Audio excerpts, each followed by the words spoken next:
Senhoras e senhores, boa tarde. Estamos aqui no primeiro Econcast, um podcast que falará não só de marketing digital, mas também como expansão de franquias.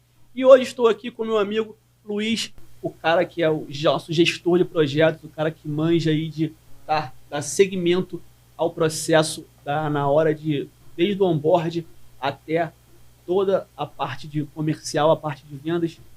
Meu amigo que também, Henrique, nosso SDR, o cara da prospecção ativa, o cara que vai por muitas vezes aí tá buscando novos clientes, buscando novas formas de fazer essa expansão. E aqui na tela, direto de Florianópolis, meu amigo Head de Tráfego, Rafael Duarte. Rafael, prazer estar aqui, prazer estar com cada um de vocês aqui. Hoje o nosso assunto será a diferença entre campanha de marketing para franquias e campanha de marketing para o produto geral. Lembrando que a Agência Econ é uma agência de marketing digital especializada em venda de franquias. E a primeira pergunta vai para o meu amigo Rafa, né, e é exatamente sobre isso. Qual a diferença entre fazer marketing para expansão de franquias e fazer marketing para um produto geral? Vamos lá, Rafa. Bom, primeiramente, queria aqui agradecer aqui a todos os espectadores que estão nos ouvindo agora aqui, o Rafael também, e vamos lá, vamos conversar aqui. Bom, Rafa, essa primeira pergunta ela é muito importante você fazer, porque muitos clientes eles acabam achando que marketing é tudo igual, né? Marketing digital é só subir campanha no Facebook, né? Coloca lá um link lá para uma página de vendas e foi. Mas não é bem assim, tá? Porque o marketing digital, o nosso trabalho aqui na Econ, a gente se preocupa muito com o resultado final, né? Que é, por exemplo, se você quer vender uma bolsa, né? A venda dessa bolsa. Se você quer vender uma franquia, a venda da franquia. E para você poder fazer uma campanha de marketing para a bolsa é completamente diferente da franquia por um fator. Tem vários fatores, mas o principal que eu elenco é o ticket. É o ticket do produto. Porque o ticket do produto ele acaba sendo muito importante para o prospecto ali tomar a decisão dele, né? Por exemplo, quando você vai comprar um carro, né, que tem um ticket de mais de 50 mil reais, 100 mil reais, a forma como você toma a decisão para poder comprar esse carro é completamente diferente. Por exemplo, quando você vai comprar um sapato, né, que é o ticket de 100, 200 reais, certo? Então, por isso que o marketing não pode ser feito da mesma forma, né? Por exemplo, para a gente vender uma franquia, a gente tem que ter uma preocupação muito maior em desenvolver a consciência do prospecto, né? A gente precisa fazer o prospecto conhecer a franquia, tem todo aquele trabalho de comunicação que é necessário ser feito, né? E, em contrapartida, né, o trabalho ali de um marketing de uma bolsa, né, você vender um produto ali, né, no marketplace, por exemplo, você não tem essa necessidade de ter todo esse desenvolvimento de uma curva de consciência, aprofundar num nível absurdo ali, entendeu? Então, por isso que o cuidado que você precisa ter no marketing de franquias, ele é completamente diferente, né? Então, pode falar.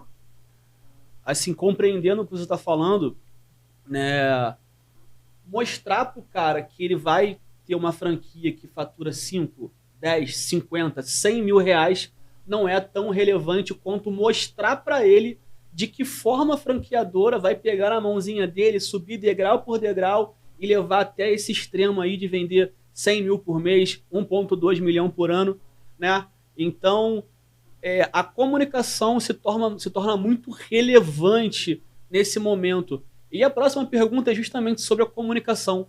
Como que a gente descobre o melhor criativo? É no chutômetro? Como é que você faz isso nas suas campanhas?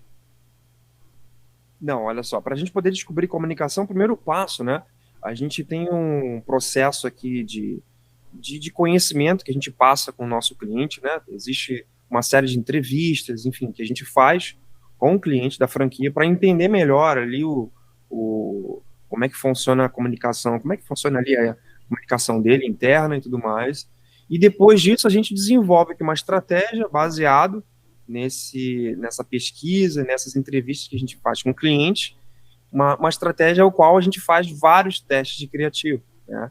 A gente passa ali, faz uma elaboração de dezenas de criativos ali e coloca eles numa esteira de teste ali, né? E os criativos que melhor performarem, a gente joga eles nas campanhas de processo de escala, né? Então é dessa forma que a gente trabalha, e isso aqui eu estou falando só do tráfego, uma partezinha do tráfego ali, tá? Então, mas o tráfego ele se divide, por exemplo, nessa parte de branding, né? O objetivo da campanha de branding não é gerar lead, por exemplo, a gente quer gerar o que? Alcance, fazer com que a marca ela tenha um alcance alto ali, para que a gente crie um público de alcance, a gente cria um público, por exemplo, de visualização de vídeo, né? E com esse público a gente vai avançando ele na etapa ali do funil de marketing e aprofundando o nível de consciência do prospecto até ele estar pronto para receber os nossos criativos, por exemplo, de conversão ali, convidando ele para poder conversar com os nossos especialistas aqui em franquias dentro da Icon, entendeu? Então é dessa forma que a gente, bem resumido assim, que a gente faz o trabalho ali de tráfego ali. Ainda tem o trabalho de copy, né? Enfim, trabalho de criação. É uma cadeia de produção gigantesca aqui dentro da Econ. Eu sou apenas uma cabecinha. Tem outras aqui, a gente tem um time, tem a head de copy, tem a head de criação, enfim. Pegando o teu gancho aí, cara, fica aí, segura aí, vou direcionar agora pro nosso amigo Luiz. Né? Você falou de uma série de entrevistas e o cara que conduz essas entrevistas, né, é o nosso gestor de projetos, meu amigo Luiz, dentre outros gestores de projeto que tem na Econ. Luiz, explica pra gente como é que funciona um pouco do processo de onboarding, né? Onde tudo começa, né? O cliente foi lá, fechou o contrato e a partir daí vai se iniciar o processo de onboarding. Quais são o passo a passo, como é que funciona, como é que você faz para esse processo ser fluido e estar dentro ali das metas, né, de tempo, né, para que essa campanha vá ao ar, que a gente faça esse lançamento. Fala, pessoal. Primeiramente, é um prazer estar aqui. Assim, falando um pouquinho sobre o nosso processo de onboarding. Como é que ele funciona? Eu acho que, atualmente, para a maioria dos clientes, pode ser até um processo cansativo, porque ele é demorado.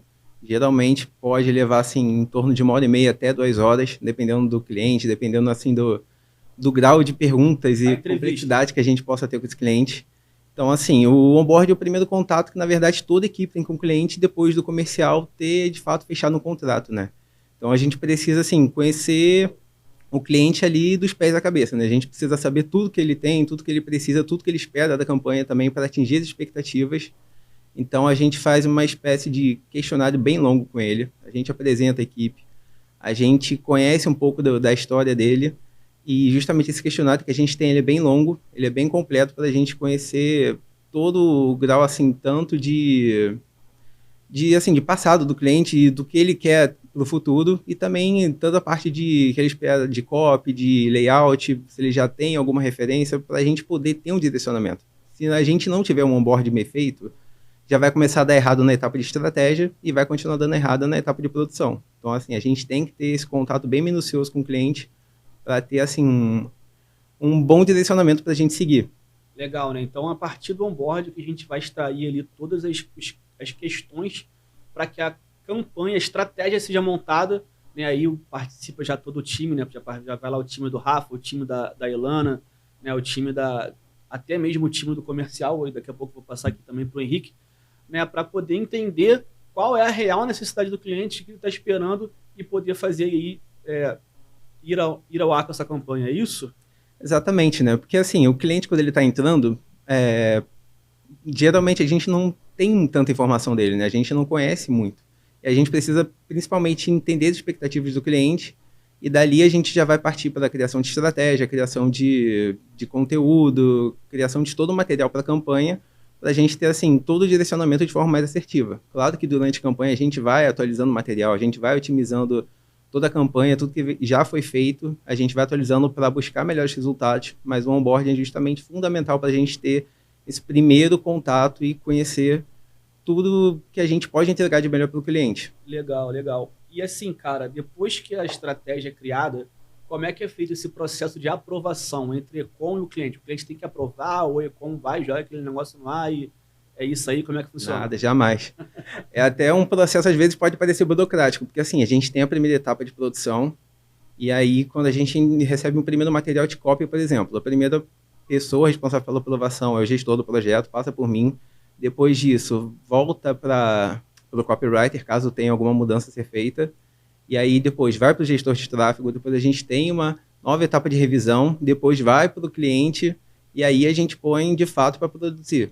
Assim também funciona toda a entrega que a gente tem, né? Seja uma cópia de rede de pesquisa, seja um e-mail, e seja principalmente também na etapa de layout, né? A gente tem que ter todas as aprovações internas para depois ter a aprovação do cliente. Acaba que o próprio processo de onboard, né, ele minimiza ali a possibilidade de erro, né? Então, quando chega ali pro cliente, já chega ali muito mais redondinho, né, com todas as aprovações, cada especialista falando da sua área especificamente, para que, né, muitas vezes, né, termine ali num processo muito mais fluido, muito mais saudável, né? Bacana.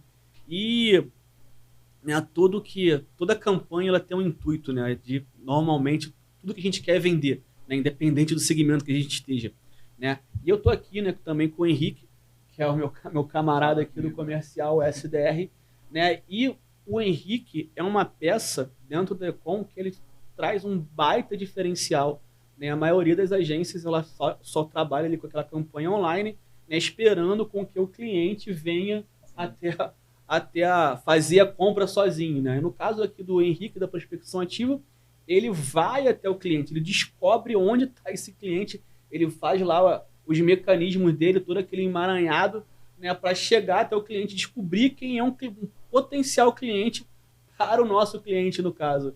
Henrique, como que você faz isso? Quais são as ferramentas que você usa, né, no seu dia a dia, o seu processo? Explica um pouquinho para a gente. Explico sim. Primeiramente, é um prazer estar aqui, pessoal, no Econcast, e detalhando um pouco como é que funciona o processo de prospecção ativa. Geralmente, quando nós estamos na prospecção ativa, nós, ao invés, por exemplo, campanhas de marketing, nós separamos o público que nós desejamos para depois gerar um criativo, pensar numa copy, para rodar essa campanha, para encontrar os leads que são qualificados, que têm aderência com o negócio com a franquia que a gente está vendendo, querendo oferecer. Não é muito diferente da prospecção ativa. Vou te dar um exemplo. Primeiro eu preciso traçar qual é a principal dor que um potencial franqueado quer resolver adquirindo uma franquia. Aí a gente começa a pensar no quê? Bom, para adquirir uma franquia, é a mesma coisa que empreender. Agora existe você empreender sozinho e empreender com auxílio de um modelo de negócio que já está sendo validado.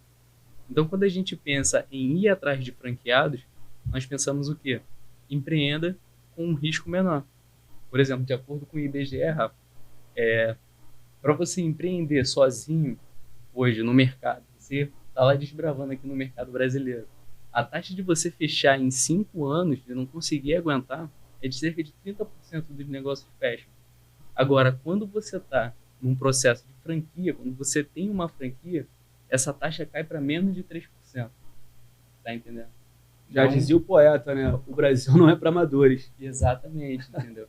Então, quando você está empreendendo, se você optar pelo segmento de franquia, automaticamente você pensa o quê? Vou empreender com menor risco. Então, quando você vai atrás de potencial franqueado, você está pensando em vender modelos de negócio, de segurança. Ter a certeza de que você está trabalhando em um negócio que já foi validado. Você não vai inventar a roda, entendeu? E então, assim, para definir quem é um potencial franqueado, tem 2 maneiras. Digamos que você está no segmento de odontologia. Você pode traçar: eu quero clínicas odontológicas que não necessariamente está numa rede, eu posso fazer uma varredura com o CNPJ dessas empresas e ver, no Brasil, quantos CNPJs tem para o setor de odontologia. Dentro de uma plataforma que a gente utiliza, você tem diversas plataformas que você tem o cadastro ali dos leads de acordo com a Receita Federal. Ali você pode fazer o filtro de faturamento, quanto essa empresa fatura, quantos profissionais tem dentro dessa empresa. Automaticamente, com os dados da Receita, a gente consegue filtrar, olha, essa pessoa tem bagagem para aguentar um processo de ser uma franquia, de se transformar numa franquia. Tem esse meio que você faz, você traça potenciais redes, né? Por exemplo, se eu sou uma franquia de clínicas odontológicas, você vê no mercado odontológico, vai atrás dessas empresas para transformar elas em uma franquia. Agora, a outra parte que você tem é buscar multifranqueados. Mas, Entendeu? Henrique, entendi. Mas como é que é o processo de você conseguir fazer contato, falar com as pessoas? Como é que é? Você pega lá o telefone, pega, liga e acabou? Como é que é? Tem um processo de Tem um passo a processo, passo? Como tem é um que processo. funciona esse processo? Como eu estava falando antes, você precisa definir qual é o seu cliente ideal. Uhum. No caso das clínicas odontológicas, digamos que você focou nisso.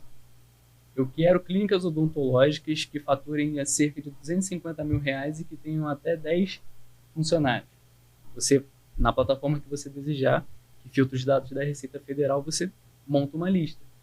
Essa lista vai trazendo lá as empresas do Brasil que são clínicas que estão aderentes a esse cliente. Uhum. Você puxa esses dados para o seu sistema e você automaticamente decide encontrar qual é o e-mail, qual é o telefone, quem é o responsável, entendeu? É um trabalho de CSI, né? Quase. Exatamente, é quase um stalker, né? Você É. tá ali analisando de fato quem toma a decisão pelaquela empresa, para depois você vir com uma proposta de valor. E como eu falei, você poder empreender com menor risco. Aí depois que você fez a lista, você fez a sua copy de e-mail, ligação, WhatsApp, que seja, que você for mandar, você valida. A vantagem da prospecção ativa é que como você está em contato direto com o lead, você consegue validar copy, consegue validar formato, consegue validar tudo isso, entende? Depois de validado, você conduz essa pessoa que gerou interesse para uma reunião. E quantas tentativas em média você precisa para conseguir fazer o contato com essa pessoa? Por exemplo, na nossa cadência que a gente utiliza são 21 pontos de contato. Entre eles e-mail, ligação, WhatsApp. Alguns segmentos de franquia cabe também a gente abordar pelo LinkedIn, entendeu? São diversos formatos que nós utilizamos para atingir esse potencial franqueado. Legal. Rafa, tá aí? Opa, tô aqui sim, Legal. com certeza. Rafa, cara, mediante tudo que o Henrique falou aqui, né, sobre 21 pontos de contato, né, com o potencial franqueado, né, para poder ofertar, né, uma franquia a ele. Né, quando a gente está falando aí das campanhas de marketing digital tradicional, se é que pode se chamar de tradicional marketing digital, né, a gente está ali entre os dois mundos, me explica uma coisa. De que forma a gente cerca esse potencial franqueado, esse prospect, que ainda é um prospect, nem virou lead ainda, né? De que forma a gente consegue cercar esse prospect na web para que ele possa subir o nível de consciência dele e entender que essa franquia que estamos ofertando realmente pode se tornar ali uma maneira dele alcançar os objetivos dele, que é empreender sem risco, né, no ambiente online. Como é que você pode fazer isso aí via tráfego? Então, o que acontece, Rafa? Para a gente poder conseguir cercar o prospect, né, existem várias formas de fazer isso usando o tráfego, né? Por exemplo, eu posso fazer esse cercamento a partir do momento que ele visualiza um vídeo, por exemplo, do meu Instagram, né, ou de uma página no Facebook, ou então um próprio vídeo no canal no YouTube. Então, se o prospect ele fez essa ação, a gente consegue criar campanhas de tráfego para as pessoas que visualizaram esses vídeos e tiveram contato com esse conteúdo. Ou que, por exemplo, tomou alguma ação, né? Entrou em contato com a gente pelo inbox no Instagram, mandou mensagem para a gente no WhatsApp ou no Facebook. A gente consegue fazer tudo isso, né, através da plataforma. Mas a grande questão não é o que nós conseguimos fazer através da tecnologia, sabe? Em termos de capacidade de potência tecnológica. Mas a grande questão é a estratégia que nós conseguimos executar com a tecnologia disponível. E esse é um grande diferencial da Ecom, sabe? Porque como nós somos uma agência voltada para a franquia, né, nós temos estratégias específicas desenvolvidas para a franquia. Que não adianta nada você ter a ferramenta à disposição, você ter a potência, o meio para realizar o ato na sua disposição, se você não possui a estratégia correta, se você não tem o como nas suas mãos, né? Então, esse é o grande diferencial do Ecom, né? Nós sabemos como fazer, nós temos o como aqui nas nossas mãos, né? Nós sabemos como utilizar a tecnologia, como utilizar as plataformas, o Facebook Ads, o Meta Ads, Google Ads, inteligência artificial, chatbot, enfim, nós temos, né, sabemos como colocar todos esses ingredientes na panela e tirar um saboroso estrogonofe dali, sabe? Legal. E assim, um ponto muito importante, né, é que a maioria dos clientes, dos heads, dos CEOs de franquia, né, eles entendem que quando você cria uma campanha, né, vai ali aparecer um monte de lead e essas vendas vão acontecer naturalmente. Eu sempre tento deixar claro, né, cada vez eu tento mais deixar claro que, né, nada disso aqui, todo esse aparato, esses 60 e poucos especialistas de marketing que temos, né, trabalhando, gerando lead, nada vai funcionar se ele não tiver um processo comercial muito bem estruturado, muito bem estabilizado, com a jornada de compra detalhada, a jornada de compra do cliente, né, detalhada, né, com um script comercial, né, campanha, a reunião comercial bem estruturada, com um layout, tudo bacaninha, né, uma cadência de follow-up que, por ser, né, a franquia, por ser um produto com valor agregado muito alto, acaba se estendendo essa jornada de compra muitas vezes, né?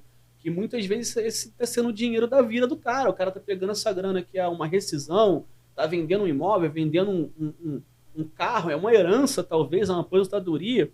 Então essa venda acaba que ela não acontece do dia para a noite. Então essa estrutura de follow-up, que ela por muitas vezes vai acontecer via ligação, via WhatsApp, via e-mail e também via campanha, né, Rafa? Que a gente continua seguindo o cara ali, dia após dia, tudo que ele está fazendo na web, a gente está catucando ele, fazendo ele lembrar que essa é a melhor opção. Então, acredito que vale até um tema inteiro para falar só de estrutura comercial, né? Mas se não tiver tudo isso muito bem amarradinho, muito bem alinhado, com uma equipe treinada e disposta a fazer a coisa acontecer, né, tudo isso aqui não serve para nada. Tô certo ou tô errado, Rafa? Tá certíssimo, Rafael, tá certíssimo, porque uma estratégia para você vender uma franquia, ela não é apenas você subir uma campanha no tráfego e deu, sabe? É como a gente falou no início aqui do nosso podcast, não é como vender uma bolsa, né? A gente tem um trabalho de um monte de profissional envolvido, a gente tem o Henrique, que faz esse cercamento aqui através da prospecção ativa, tem o pessoal de tráfego aqui que a gente cerca esse prospect também online, né?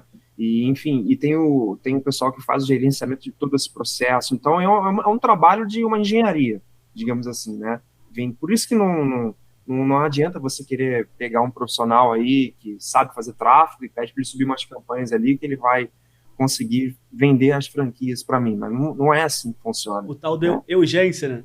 Exatamente, o urgência, não tem como, entendeu? A gente tem aqui, né, com uma estrutura aqui de mais de 60 especialistas, entendeu? Em diferentes áreas aqui, para poder fazer com que essa coisa funcione, né, e toda a engrenagem rode, e no final a gente tem ali as franquias sendo vendidas, né?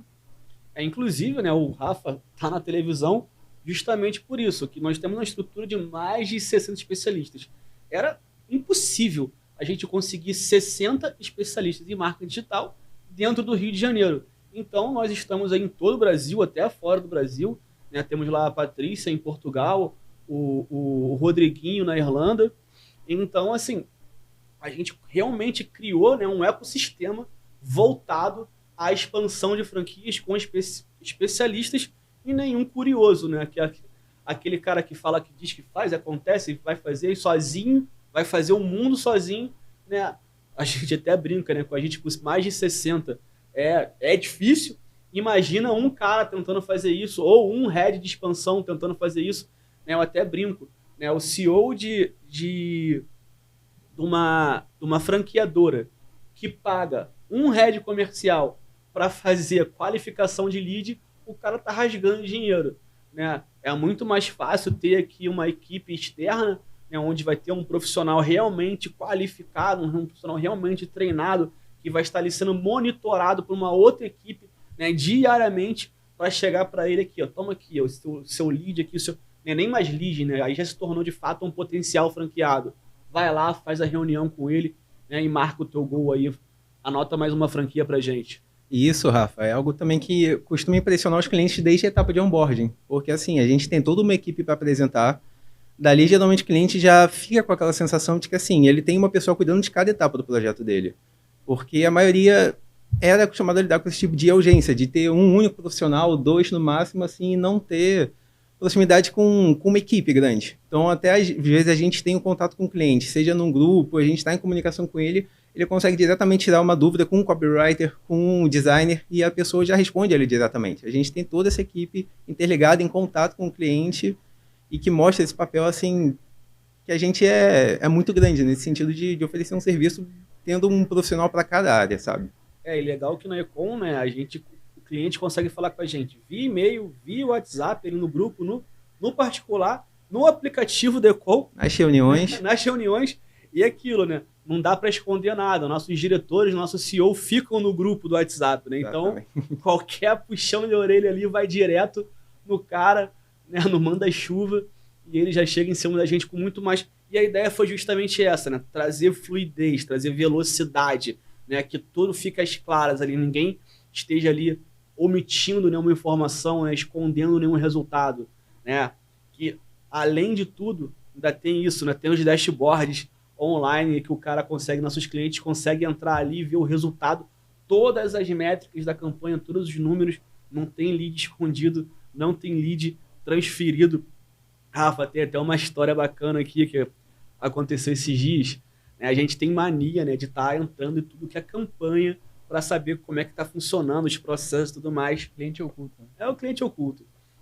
Entrei numa campanha, né, de um fast food nacional gigante, né? E aí eu falei, pô, como é que faz aí para se tornar um franqueado, né? Aí a pessoa que estava do outro lado falou, ó, a franquia custa 1 milhão, mas se você não tiver 1 milhão, eu posso te oferecer aqui mais essas outras franqueadoras. Eu falei, como assim? Né? Ou seja, uma franqueadora estava pagando o anúncio, né? E o criativo era fantástico, era um storytelling com motion animado maravilhoso, né? Deve ter custado bem caro também, né? Pagando toda essa estrutura de campanha, pagando o anúncio, e quando chegou na hora da qualificação, a pessoa que estava do outro lado, eu não vou nem chamar de analista de expansão, não vou chamar nem de CDR, né? Estava do outro lado e simplesmente, antes de me entrevistar, antes de saber qualquer coisa sobre mim, já falou, ó, se você não tiver 1 milhão, eu devo ter cara de pobre. Se você não tiver 1 milhão, você vai lá, você pode escolher aqui, eu tenho outras franquias mais baratas. Cara, isso é muita falta de ética, né, Rafa? Com certeza, com certeza. Porque, imagina, você tá pagando ali para poder aparecer, né, pro seu potencial cliente, e simplesmente a pessoa que vai fazer esse processo, né, esse caminhar ali junto com o prospect até o fechamento, ela vai e oferece um outro produto ali, né, ao qual você não vai ter nenhum retorno sobre a venda daquele produto, mas quem é que está pagando a aquisição daquela compra, daquela venda ali é você, né? Então, sem dúvida nenhuma, isso é uma completa falta de ética. Aqui a gente não tem esse tipo de prática, né? Inclusive, isso é assegurado em contrato aqui. E os clientes têm acesso, né, a todas as plataformas, né? Exatamente. CRM, plataforma de mensagem, de bate-papo. Exatamente. Tudo ele consegue acompanhar. Exato, ele consegue ter uma clareza muito grande aqui, né? O cliente ele consegue ter acesso, né, às mensagens e informações aqui que a agência troca ali, né, com o prospect e o futuro cliente ali, né? Cara, assim, o que mais me chamou a atenção é que é um gigante do mercado. É um cara muito grande. E eu fiquei preocupado. Eu falei, cara, se uma empresa de um tamanho tão grande está sendo lesada dessa forma, imagina como estão tratando aí essas franqueadoras menores, essas que começaram o seu processo de expansão agora, né? A gente até criou, né, um plano exclusivo, né, para pequenas franqueadoras ali que estão ali entre a sua primeira e quinta unidade franqueada, já pensando, né, que esse cara ele tá pequeno, né, ele tá começando no processo de expansão, mas ele tem total potencial de escalar, né? Hoje, né, é muito mais fácil, como o Henrique bem falou, é muito mais simples de você já dar a mão para alguém que tem todo o know-how ali e falar, cara, me mostra o caminho, me leva, né, do que você começar do zero. Então, a gente pensando nesse tipo de franqueadora, né, a gente modulou os nossos planos de negócio, né, onde a gente consegue, né, pegar ali o pessoal, aquela franqueadora que não tem tanta musculatura ainda, está iniciando, acabou de formatar, né, inserir dentro do mercado, né, quando já tem ali um pouquinho maior. Né, e conforme vai aumentando aí nos nossos planos, vão aumentando também os canais de aquisição, né, que a gente consegue trabalhar com o tráfego direto, com o SDR, com as feiras de franquias, com eventos presenciais, com o próprio social media. Né, espero na próxima ter aqui a nossa social media, que também é fantástica, para esclarecer um pouco desse mundo que causa uma infinidade de dúvidas, né? As pessoas, né, têm uma grande dificuldade de realmente entender ali o que é o social media, o que é o marketing de influência, né? Como é que se distingue essas coisas todas essas nuances do marketing, porque hoje o marketing tem diversos caminhos, né? Então, conseguir entender qual é o melhor caminho para que a sua franqueadora percorra, né, nada melhor do que um especialista que vai sentar contigo e vai falar, o melhor caminho é esse, por isso, com uma experiência de quem já tem 17 anos de bagagem, que já faturou mais do que 24 milhões em vendas. Segue aí, Rafa. Exatamente, né, Rafa? E é aquilo, né? Se você quiser alguém para consertar o carro, chama o mecânico, né? Se você precisar de alguém para te defender num tribunal judicial, chama o advogado. Agora, se você precisa de alguma cirurgia, contrate um médico, né? Agora, o que não dá para você querer contratar aí um médico para fazer essa cirurgia, né? Um advogado para poder consertar o seu carro, enfim. Na verdade, contratar um médico para poder consertar o seu carro, né? E aqui na Econ é igualzinho, né? A gente trabalha aqui com todo mundo que trabalha aqui é especialista, ninguém que faz o trabalho de ninguém, né? O time de tráfego aqui faz o tráfego, o time de copy aqui que faz a copy. Então, o cliente, quando chega aqui na nossa mão aqui, ele já tem a garantia de que a gente vai ter aí, a gente vai entregar uma solução para ele que foi desenhada por especialistas. Maravilha, maravilha. Consideração final, Luizito. Eu acho que apenas um resumo assim da Econ. Eu já trabalhei em outras agências e realmente é muito diferente.